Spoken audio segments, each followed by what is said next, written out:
It was a rainy Tuesday evening in the bustling city of Seattle, the kind where the streets glistened like polished glass under the streetlights, and the air carried that fresh, earthy scent that only comes after a downpour.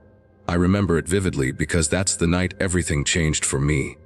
Picture this. I'm sitting alone in a cozy corner booth at my favorite coffee shop, nursing a lukewarm latte, scrolling through my phone mindlessly, when she walks in, soaked from head to toe, her umbrella dripping water onto the tiled floor.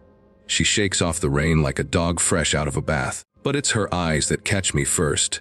Deep brown, tired but kind, with a spark that says she's been through hell and back, but still believes in miracles. She orders a hot chocolate for herself and a small cookie for the little boy clinging to her hand, no older than 4, with curly hair just like hers. As she turns to find a seat, our eyes meet, and in that split second, I feel it, a pull like gravity shifting.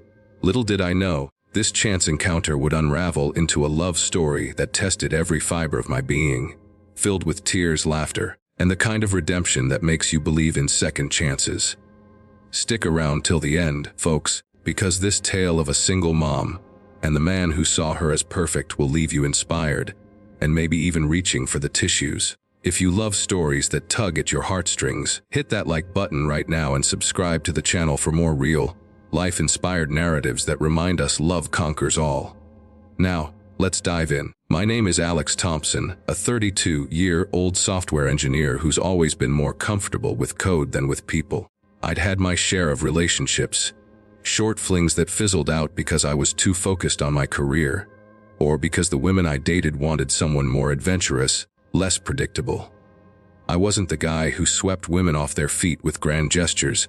I was the one who fixed their computers and remembered their coffee orders. That night in the coffee shop, I was nursing a broken heart from a recent breakup with my ex, Sarah, who left because she said I was too safe.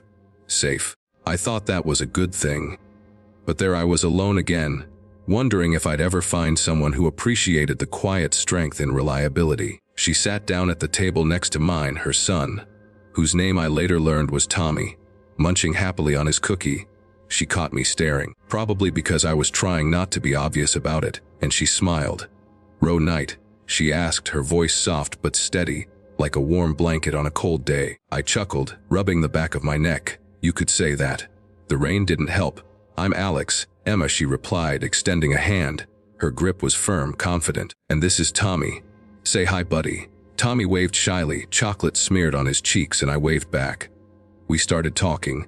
Small things at first, like the weather, the best spots for hot chocolate in the city. But soon it deepened. She told me she was a graphic designer, working freelance from home to be with Tommy. I shared about my job, how I built apps that helped small businesses thrive. The conversation flowed like we'd known each other for years. Before I knew it, the shop was closing, and I offered to walk her to her car under my umbrella. As we stepped out into the drizzle, Tommy tugged at her coat. "Mommy, he's nice," he whispered, loud enough for me to hear. Emma laughed, a sound like music. "He is, isn't he?" That was the beginning. We exchanged numbers, and over the next few weeks, texts turned into calls, calls into dates. Our first real date was at a park, picnic style, with Tommy in tow. I brought sandwiches and fruit, and we watched him play on the swings. It was simple but perfect. That's when she dropped the bomb. Though to me, it wasn't a bomb at all. We were sitting on a bench, the sun filtering through the leaves, when she turned to me, her expression serious. "Alex, I need to be honest. I'm a single mom. Tommy's dad isn't in the picture anymore. He left when Tommy was a baby, and it's just been us. Is that okay? I mean really okay, because if it's a problem, I get it. No hard feelings." I looked at her, then at Tommy, who was laughing as he slid down the slide for the 10th time. My heart swelled. "Emma," I said, taking her hand, "it's perfect. That's not a problem. In fact, it's one of the things I admire most about you. Your strength, the way you light up when you talk about him. You're not just a mom, you're his whole world, and that's beautiful." Her eyes welled up, and she squeezed my hand. "You have no idea how much that means." From there, our relationship blossomed.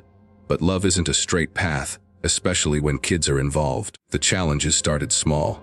My friends raised eyebrows when I told them about Emma, a single mom. "Dude, that's baggage," one said over beers. I brushed it off, but it stung. Society has this way of labeling people, single moms as damaged goods, guys like me as settling. But I didn't see it that way. Emma was vibrant, creative, with a laugh that could brighten the gloomiest day. Tommy was a bundle of energy, curious about everything, and I found myself looking forward to our playdates as much as our alone time. One evening, about 2 months in, we had our first big hurdle. Emma's ex, Mark, showed up unannounced at her apartment.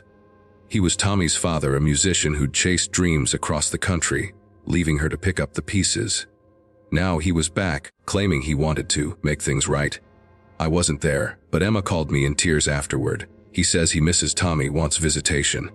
But Alex, he's unreliable. He disappeared for years. What if he hurts us again? I rushed over, holding her as she cried.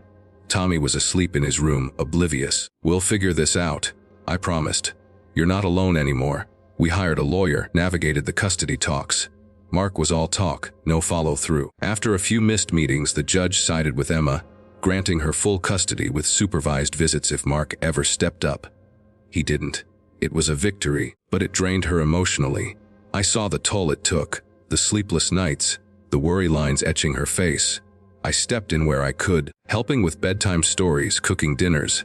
Tommy started calling me, all his little voice wrapping around my heart. As our bond grew, so did the intimacy. Our first kiss was under the stars at a rooftop party. Soft, tentative, then passionate. Making love for the first time was magical, her body fitting against mine like it was made for me. But blending lives wasn't easy. Tommy had tantrums, testing boundaries with this new man in his mom's life. One night he screamed, "You're not my dad," and it hit me hard. I sat with him, explaining I wasn't trying to replace anyone, just be a friend. Over time, he warmed up, drawing pictures of us as a family. Work added pressure. My job demanded long hours and Emma's freelance gigs were unpredictable. We argued about time, me canceling dates for deadlines, her feeling neglected. "I need you here, Alex," she'd say. "Tommy needs stability." I realized I had to change. I negotiated flexible hours, started working from home more. It paid off, we found balance. Then came the family introductions. My parents were traditional. Mom baked pies, Dad fixed cars. They adored Emma instantly, but whispered concerns about ready-made families. Her side was messier. Her mom was supportive, but her sister judged harshly. "He's too good for this drama," she'd say. We ignored the noise, focusing on us. A year in, disaster struck. Emma got sick, breast cancer stage 2. The diagnosis shattered us. Chemo surgeries, the fear in Tommy's eyes when Mommy lost her hair. I took leave, became caregiver, teacher, playmate. Nights were endless, holding her as she vomited, whispering, "I love you," through tears. Tommy clung to me, asking if Mommy would die. Nobody, I'd say, choking back sobs. "She's a fighter." Community rallied. Friends brought meals, my boss donated time. Emma's strength inspired me. She designed motivational graphics from her bed, sharing her journey online. Followers grew, turning pain into purpose. Recovery was slow, but she beat it. Remission brought joy. We celebrated with a trip to the beach, Tommy building sandcastles, Emma's smile radiant. That night on the shore, I proposed, "Emma, through everything you've shown me what love really is. Will you marry me?" Tears streamed. "Yes, Alex. 1,000 times yes."